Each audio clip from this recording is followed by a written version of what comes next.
Good morning. You join me at Aberdeen Station on Friday the 16th of May, where I'm about to embark on the longest journey in Britain for the very last time, all the way from here in Aberdeen down to Cornwall in Penzance. So I'm really excited for it. I'm very much looking forward to it. Let's see how it goes. Bizarrely, I've had a bit of interest from the BBC, so we might be speaking to some journalists later. But otherwise, the train's already up on the departure board. They've got a special message actually saying this is the last ever time this is running. We're expecting it to be busy. It's reservation only, that kind of thing. But otherwise, I'm looking forward to it. So let's see how it goes.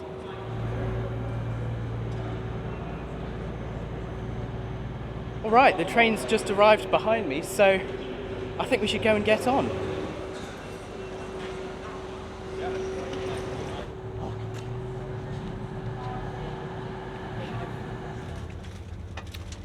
And these are my seats for the next 13 hours.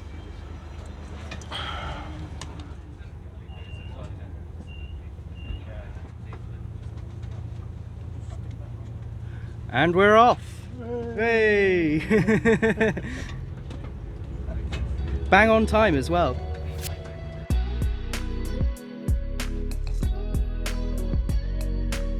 I think it's finally just hit me that I am actually doing this, and I am going to be sat here for the next 13 hours and 11 minutes, all the way to Penzance. But it's a cracking day for it. Look at that weather.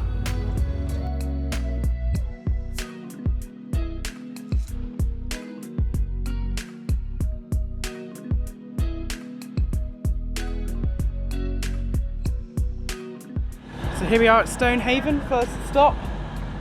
There's a total of 41 stations on the route, with Stonehaven being our second if you include Aberdeen. It was shortly after departing Stonehaven that I had my first phone call of the day from the BBC for an interview on Radio 4's Today programme. Now, the UK's longest continuous train journey is from Aberdeen to Penzance. It's nearly 800 miles, it takes 13 hours, and it's been running since 1921. And if you like the sound of that trip, I'm afraid it's too late. The last train to take the full route left about half an hour ago. Michael Cleaver, train enthusiast, is on the train with other enthusiasts for the whole journey. Is this something you've wanted to do for a while? Has it been on your bucket list? Yes, as with many rail enthusiasts, this is definitely a bucket list item. So when I heard they were cutting it back, they're not scrapping it completely, they're just cutting it back to Plymouth. But when I heard they were doing that, I thought, you know what, I've got to ride this whilst I still can, right, because it is the longest journey in Britain. It's one of a kind. It's not exactly the Trans-Siberian Express, is it? But it is for the hardcore. 13 hours. Are you sure you've got plenty to do? A nice day for it, at least. Yeah, well, you're right. 13 hours is a long time, but like I say, I think the joy of doing it on the final ever train is that there are other enthusiasts to chat to. I've got a book, I've got a phone with an infinite amount of content on it to keep me entertained potentially via the internet, so I'm not too worried about getting bored. And you get to take in your surroundings much more in a way. You're not focused on driving a car. You're not up in the air. You can watch the countryside go by. Absolutely, yeah. So I usually like to put on some music or a podcast or something and just watch the countryside roll by for hour after hour. There's a link in the description to the full interview if you want to hear that. But back on the train, a member of staff had just come through distributing these so-called Windowgazers. Each page has things to look out for out of the window for each section of the route. So I'm looking through it now. There's some really good stuff here. So yeah, definitely got some idea of what we can do window gazing wise, and what to look out for along the way. Additionally, we were also told that if we sent proof of our tickets to cross country, they'd send us a certificate for completing the full route, which you can see now.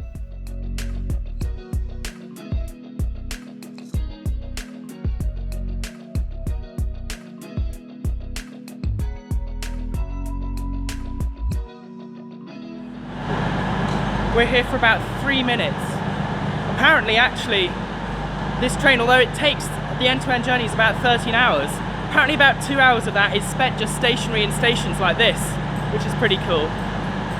So yeah, I'll get a couple of shots of the train and then I'll get back on.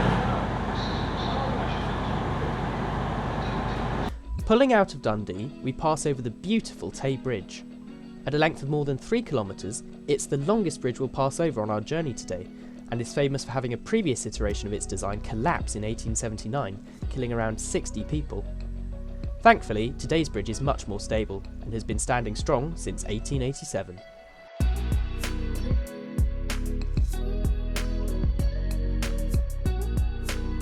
After a brief stop at Leuchars, I took a wander down the train. Because of fears about overcrowding, there was no trolley service to begin with, so the staff instead set up an impromptu buffet car in coach F at the front of the train. I also had a chance to chat with Kris Baillee, who was on day 5 of 6 of a 3,200-mile journey across Britain to raise money for Seascape, a sight loss charity based in Fife. I'm partially sighted, and I was diagnosed in 2015. And since then, Seascape has been assisting me over the past 10 years, and to give something back since this year is the 160th anniversary. They're doing something known as Challenge 160. So I thought I would do it 20 times in a row and do 3,200 miles across Britain. Wow. I'll leave a link to the donation page in the description, but I think it goes without saying that we wish Kris all the best on his fundraising efforts across the country.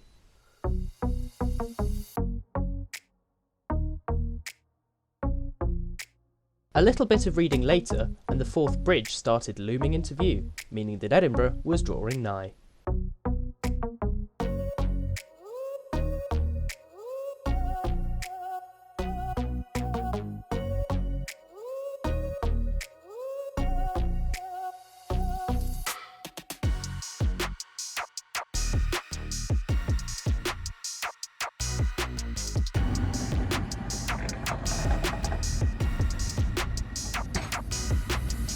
At Edinburgh, we stopped for about 15 minutes whilst our 5-car train joined onto the back of a 4-car train, taking the total length up to 9 cars for the busiest section of the route between here and Bristol.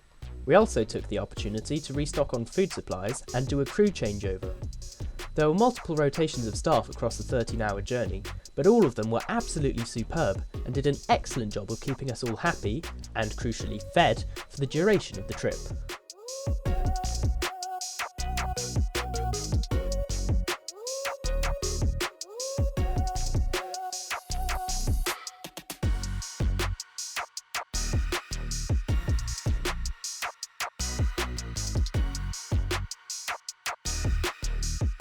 So these are my fellow travellers, and you've been putting together like a list of things to look out for based off of these notes we were given earlier. Exactly.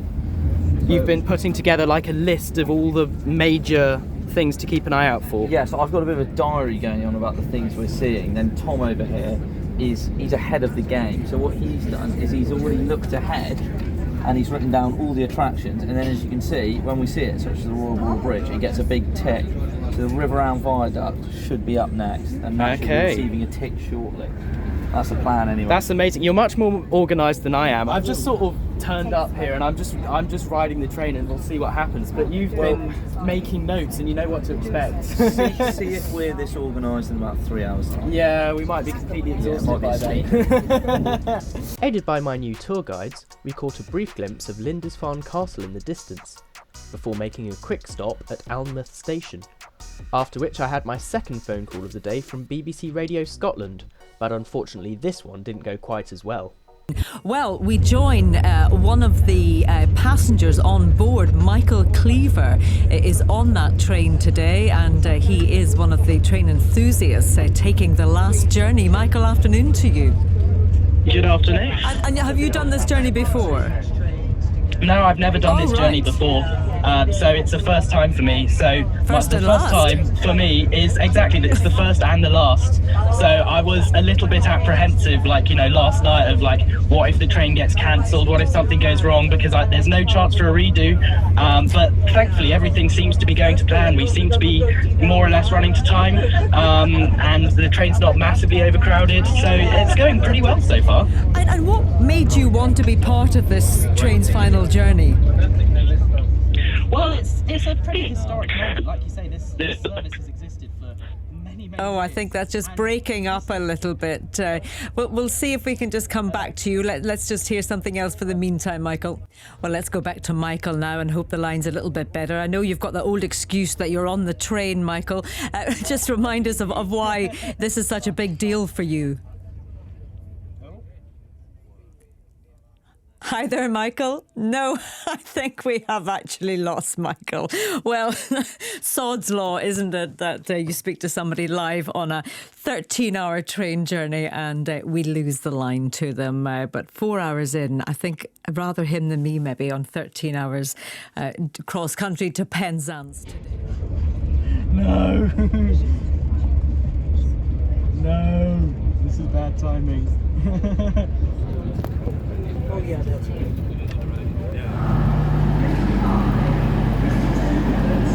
So we've now made it to Newcastle. I always like Newcastle station, it's a personal favourite of mine, but they're announcing our train now.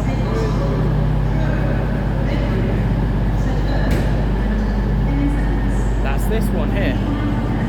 So I'm going to take a couple more pictures of it and then hop back on. So interestingly, the lights have now come on at this end, which previously was the back of the train. So I think we're reversing and then like going round.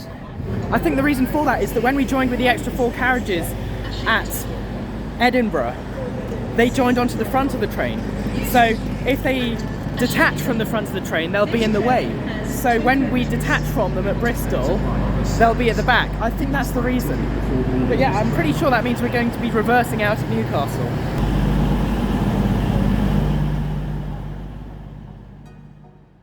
We did indeed end up reversing out of Newcastle, passing over the Tyne on the high-level bridge, rather than the King Edward VII bridge that East Coast Mainline trains would normally use. As we did so, I received another phone call, this time from the other end of the country, at BBC Radio Cornwall. And what are you going to do when you reach Penzance at around 9:30 tonight? Go to bed, probably. I'll probably be completely exhausted when I get there, to be honest with you. But I think before I go to bed, we'll try and see if I can get all the enthusiasts together on the platform and take like a group photo together or something like that. I think that would be really good. I think that would be great. Do something like that to celebrate, yeah.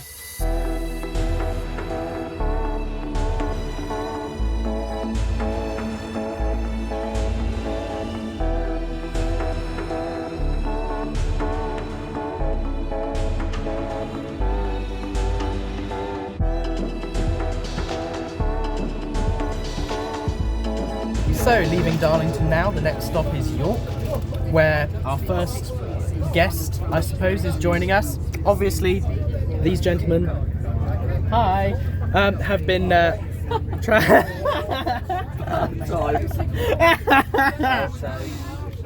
Shall I redo that bit? No, that's perfect. That was Just perfect. keep that in the edit. That was perfect.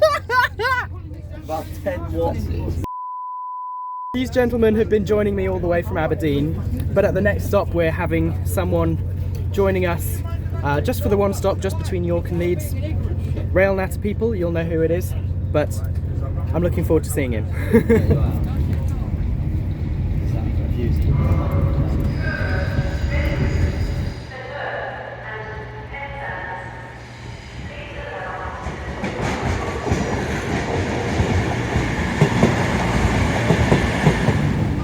Who's that in the orange?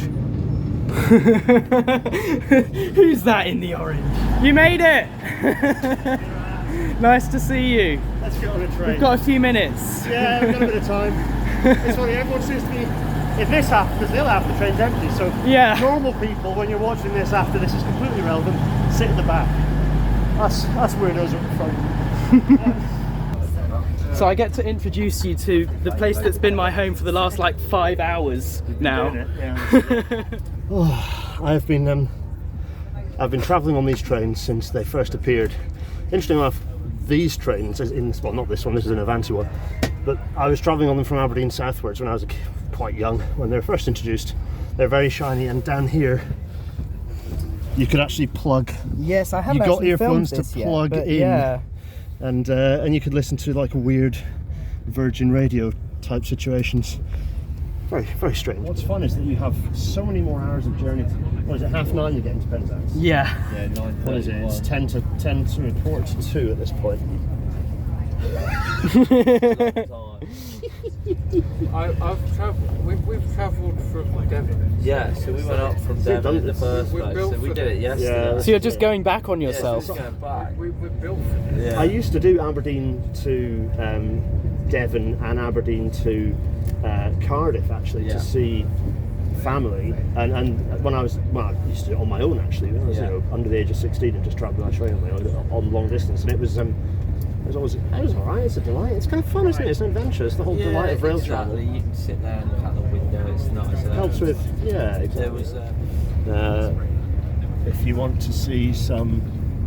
Actually, we've slightly missed it, but there's some asset protection issues going on with the and that is all transparent electrification stuff there. And Colton's about to pop past out the other window. There's a very famous footbridge approaching. It's a good one for train fans. It is a good one for train fans. A place that I have spent many hours at. Didn't really see it, but we just went past Colton. There's the double junction just there, and there's some new Siemens power supply upgrade stuff. And we're now under the new wires. So they do look quite modern, don't they? Not. I don't think it's energised yet. Someone can catch me on that, but I think everything's been installed, so it's ready for commission. Quite a lot of chatter later, and we were arriving at Leeds, meaning that almost as soon as he'd got on, Gareth now had to get off again. But not to worry, as we had some other friends joining us instead. Do you want to plug your channel? Listen to Rail Hours on Wednesday evenings at 8 PM. This chaos happens, but more. Enjoy, and thanks to all of you for there's a big overlap between our channels, isn't there? Okay, see ya. Hi, how's it going? Hi. Oh, there's Gareth there. Yay! So yeah, as he's got off, you two have got on. And you're with us to where again? Derby. You're to Derby, and you're to Taunton/Tiverton. Okie dokie. Yeah. This is where the party train starts, because it's just been us so far. But now various different people are getting on and off. So This is where it gets fun.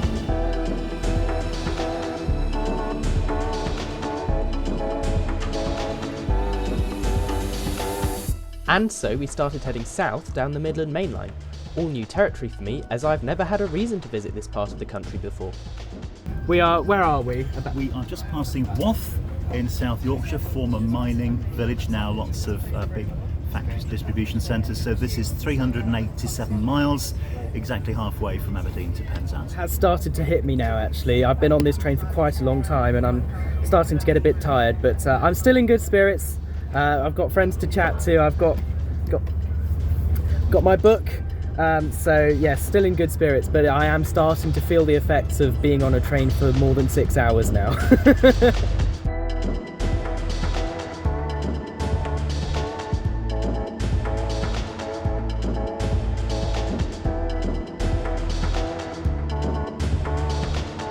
So you're getting off here. Thank you for joining us for this segment of the journey. Have a safe journey back. It was nice seeing you. We are now here at Derby. This is another station I've just never been to before. So again, I can tick it off. I'm quite enjoying my Midland Mainline experience so far, so yeah.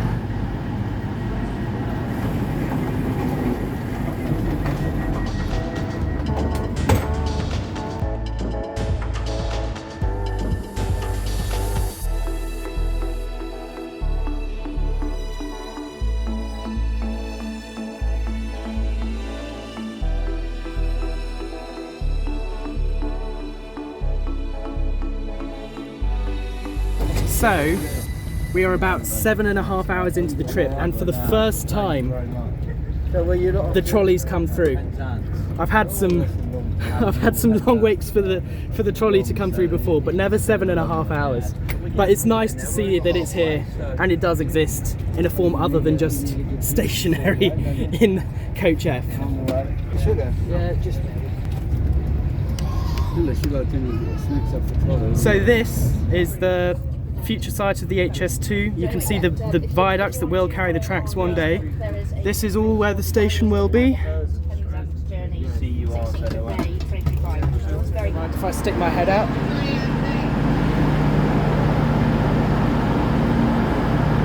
Okay, we're expected to leave any minute now. Not bad. Yeah, so 2 minutes late leaving Birmingham. I have to say I'm pleasantly surprised at how on time this train is. We're only 2 minutes late pulling out of Birmingham. I thought for sure that this far into the journey we'd be at least 15 minutes late or so. Right, I've got a friend filming us through Selly Oak. And then after that, oh, I don't know if you saw that, there are a bunch of spotters on the platform as well.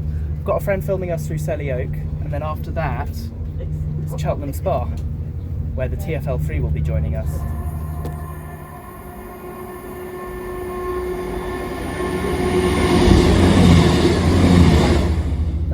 Oh, I saw my friend filming us.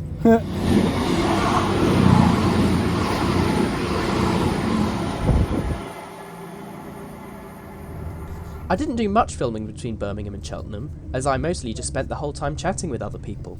However, on one of my wanders through the train, I did find that these people had nicely printed out a list of all the calling points to mark this final ever trip.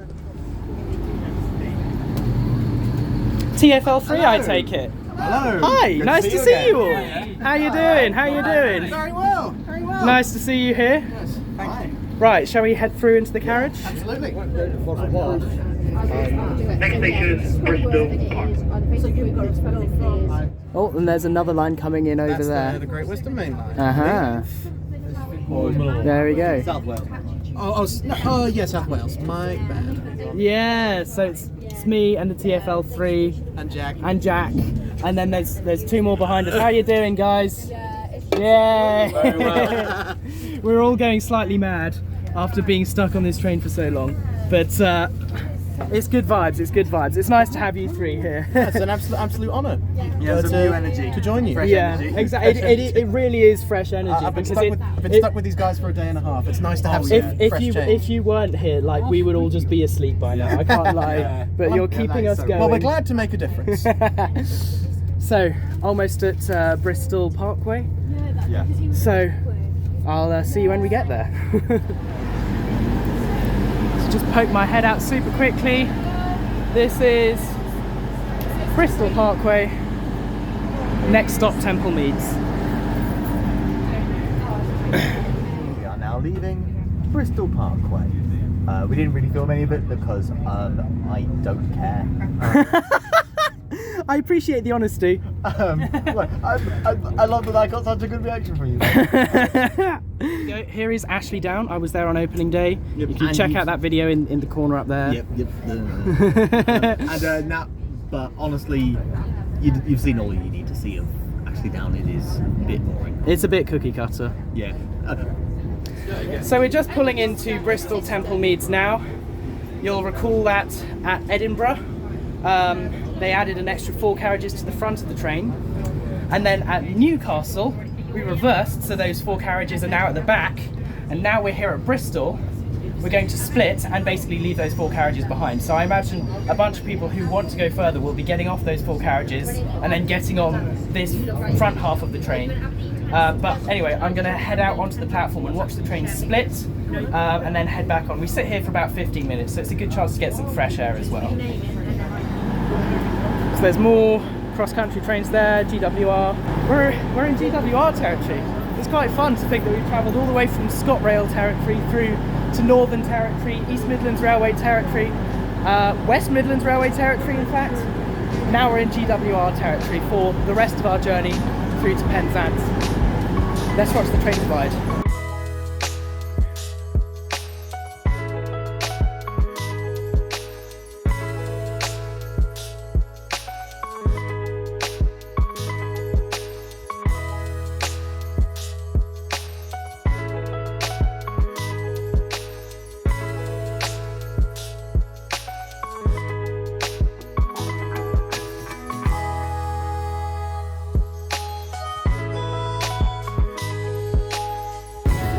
Okay, so we've arrived at Tiverton Parkway, which is where the TfL Three and Jack are both getting off. Right, lads, it's been an honour. I'll see you at some point in the future. I'm going to get back on the train before it leaves without me, but it was nice seeing all of you. I think we're off. Bye, lads. Bye-bye.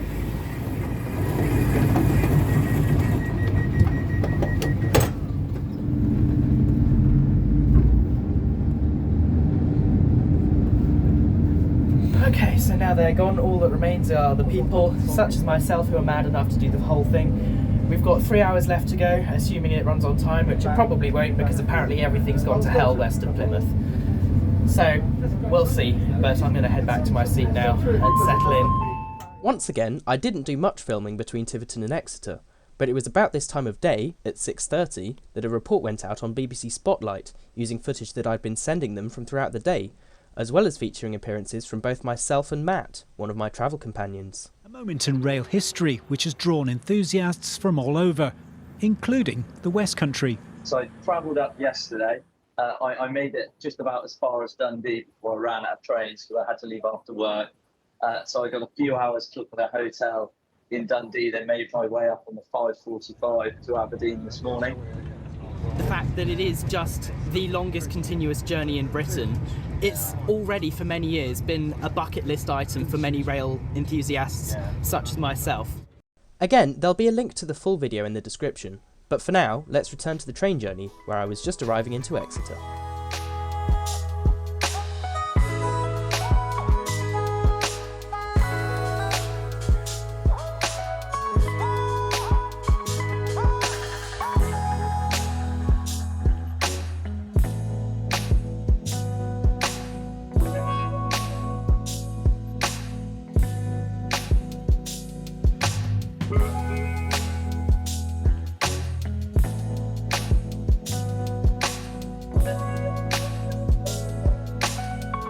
Mess.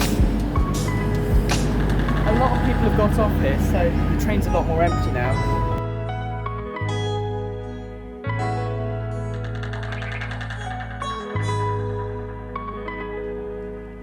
Plymouth! Once again, we're not here for that long, but here we are. This is another one of those very large stations that isn't electrified, the other one being Sheffield that we were at earlier. Okay, I'm going to hop back on now, and then we'll go across the bridge. So, shortly after pulling out of Plymouth, which is the last major city on our journey, we passed along the Royal Albert Bridge, which is the last major structure on our journey, and has been carrying trains since 1859. After this, all that remains is to travel along the Cornish Mainline for the final portion of our journey into Penzance.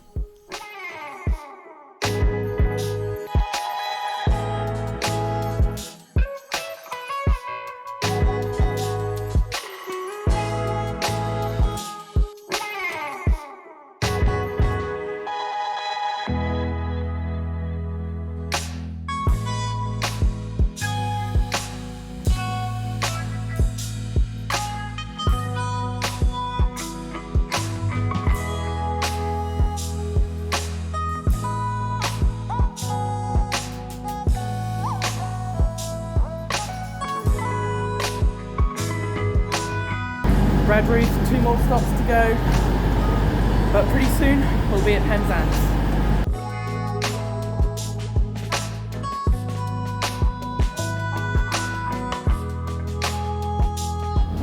Made it to Earth a few minutes late. It's definitely pretty dark now. Excitingly, this is the sort of penultimate station,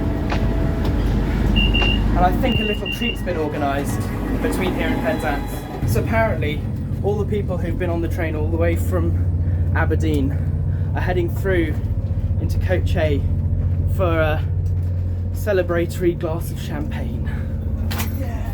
So, shall we do 3 cheers to cross country for an absolutely sterling effort? I think the staff have been great, the train has been immaculate, it's been cleaned by numerous times on our journey, it's been fantastic. So here we go, make sure who's got their glasses ready? Glasses ready, get your glasses ready. And here we go. I'm the best customer on here, man. You are, Thank you. Go on. Lovely. Yeah. Oh, here we are, arriving now at Penzance. We've arrived. We did. We made it! We made it! After 13 hours and like 20-25 minutes, we've made it! We bloody did it! All the way from Aberdeen to Penzance. And very minor delay, and it only happened like in the last few minutes as well. Fantastic punctuality. We've made it. We've made it all the way. Britain's longest train journey for the last ever time. And here we are. What a fantastic feeling. So there's a BBC journalist here as well. We're all taking a group picture together, hopefully.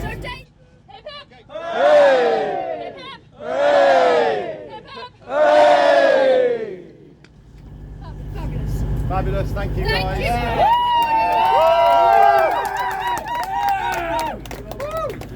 And so with that, we'd officially completed it.